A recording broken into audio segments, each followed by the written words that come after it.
Masya Ahmad, selaku kuasa hukum dari Mbak Berbi Kumalasari, hari ini memenuhi undangan klarifikasi dari Polres Jakarta Selatan ya, di mana kami telah membuat laporan kan dari tanggal 20 Agustus ya, cuman karena memang adanya kesibukan dan juga ada pergantian dari kuasa hukum, baru Mbak Berbi hari ini bisa memenuhi undangan dari Polres Jakarta Selatan, di mana kami tadi telah menjawab 20 pertanyaan dari tim penyidik Polres Jakarta Selatan terkait apa yang kita laporkan kepada saudara Nov Trakapta ya, terkait Undang-Undang ITE dan juga pasal 310 KUHP, di mana kami juga melaporkan pasal 27A Undang-Undang ITE junto pasal 45 ayat 4 ya, di mana setiap orang yang dengan sengaja menyerang kehormatan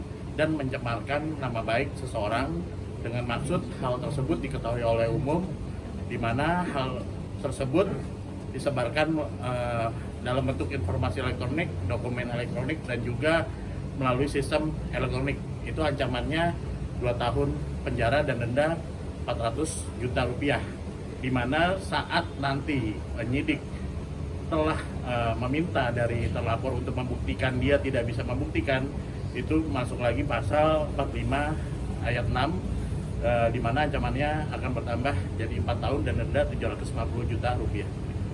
Oke, Kak, KBRB itu kan udah lumayan lama ya jaraknya. Ya, jaraknya ada lama 3 bulanan. Kita masih agak terhambat atau bagaimana? Oke, jadi awalnya ini terhambatnya sebenarnya awalnya saya menunjuk pengacara Firdaus, ya kan, karena saya pikir ya udah sahabat saya, oke lah, ayo bang kalau dibantu. Setelah udah kita LP, ternyata kan memang dari pihak kepolisian 2 minggu setelahnya langsung mengirimkan surat panggilan, ya kan, untuk undangan BAI, minta acara interview. Nah, sebetulnya yang lambat ini di Bang Firdausnya gitu loh, karena saya udah mengingatkan, bang nih gimana, ya kan abang selaku pengacara saya, tolong diurusin dulu ini biar cepet, karena jangan kelamaan, saya juga sibuk. Tapi ternyata beliau lebih sibuk daripada saya. 1 bulan saya tunggu, sampai dengan 2 bulan saya tunggu, nggak ada progresnya. Jadi saya bilang, waduh abang, kalau kayak gini ceritanya saya nggak enak dong, karena ini kan berkaitan juga dengan laporannya Pak Sunan. Saya bilang, ya sudah kalau gitu kita sepakat saya ganti kuasa hukum aja. Iya soalnya sorry Berbiku lagi sibuk banget, lagi ngurusin yang lain. Oke, ya sudah, kalau abang nggak fokus dengan urusan saya nggak apa-apa, saya ganti yang lain. Karena kan di sini kan saya melaporkan, saya nggak bisa jadi pengacara kan gitu. Otomatis kan saya jadi pelapor gitu kan. Jadi oke, akhirnya saya sepakat, saya bicara sama Sunan, sepakat kita menunjuk law firmnya Maci untuk menjadi kuasa hukum saya dalam kasus ini. Kerugiannya mungkin apa dari pencemaran nama baik? Kerugiannya ya saya jadi satu dipermalukan ya, karena saya kan banyak endorse karena saya dibilang nenek-nenek ya kan, dan itu viral juga. Jadi akhirnya banyak endorse saya yang terhenti, terus banyak orang-orang yang pengen menjadikan saya BA di skincare, terus di teman-teman pengacara juga kan, jadi akhirnya jadi omongan, banyak kontrak-kontrak yang jadinya terpending akibat perkataan beliau gitu.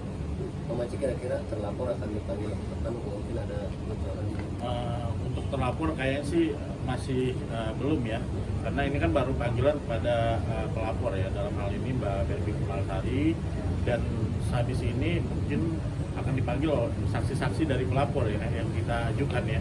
Salah satu saksi yang diajukan Bang Sunan ya, karena kan Bang Sunan dijadikan saksi karena di situ saat kejadian kan memang Mbak Berbi ini ada. Ya. Mbak Berbi ini ada dalam kejadian yang keributan di TV One itu ya. Kan dia menuduh Mbak Berbi ini seorang nenek-nenek, dan tuh kukunya tuh sudah terlepas, dibilang seolah-olah kukunya itu terlepas sebelum adanya kejadian dan acara tersebut gitu loh. Padahal kan dampak dari keributan itu kukunya Mbak Berbi Kumalasari ini terinjak dan terlepas gitu loh. Dia seolah-olah janganlah memframing lah, emang kuku klien saya terlepas pada saat kejadian. Ada tadi kita melampirkan bukti video, lengkap, keributannya juga, dan dia kan bilang bahwa Mbak Berbi ini tidak ada di tengah-tengah kejadian.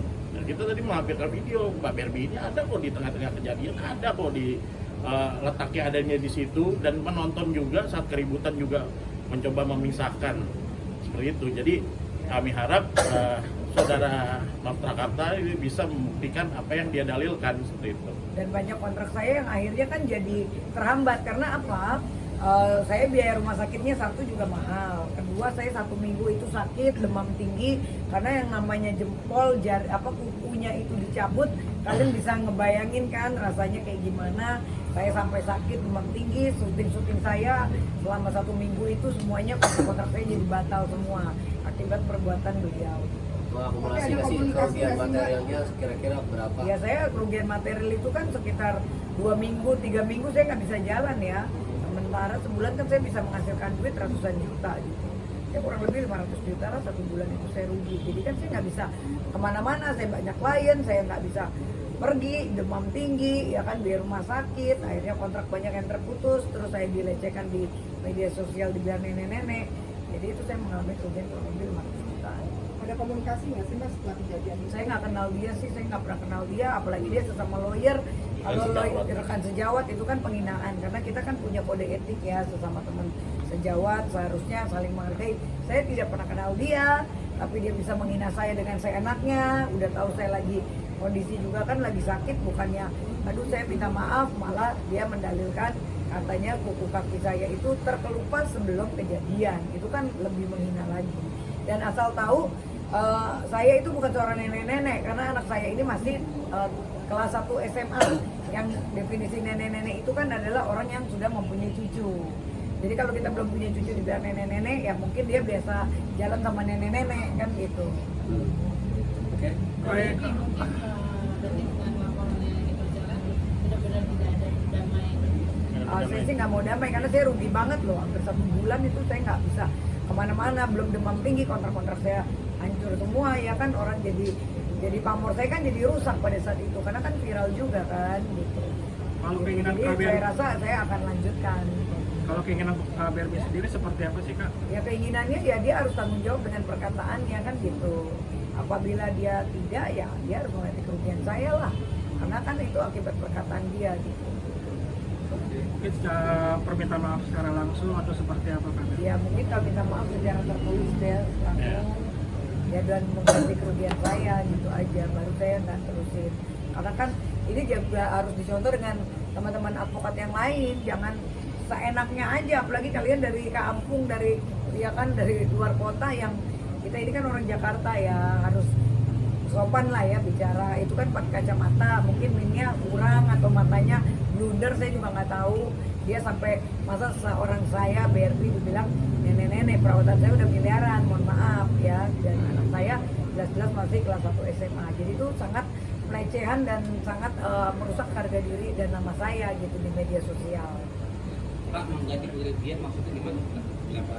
Loh iya kan, itu kan saya kan udah sakit kan, tapi kan dia bilang jempol kaki saya, dia lebih pinter kayaknya dari dokter. Dia kan bilang jempol kaki saya sudah terkelupas dari sebelumnya. Ya itu kan pernyataan yang menyesatkan sebetulnya ya. Itulah dia harus bertanggung jawab atas perkataannya gitu. Dan jelas-jelas saya itu kan pada saat kejadian di TV One itu, anak-anak media juga kan semuanya tahu, ada rekamannya. Saya juga sampai live TikTok. Kita juga masih punya simpan buktinya, itu saya berdarah-darah kuku saya sampai dengan 2 jam di TV One. Masa iya dia berdalilnya seperti itu kan, itu bukannya ada empati, malah jadi makin menghina itu. Jadi menurut saya ini orang nggak ada pikiran gitu loh.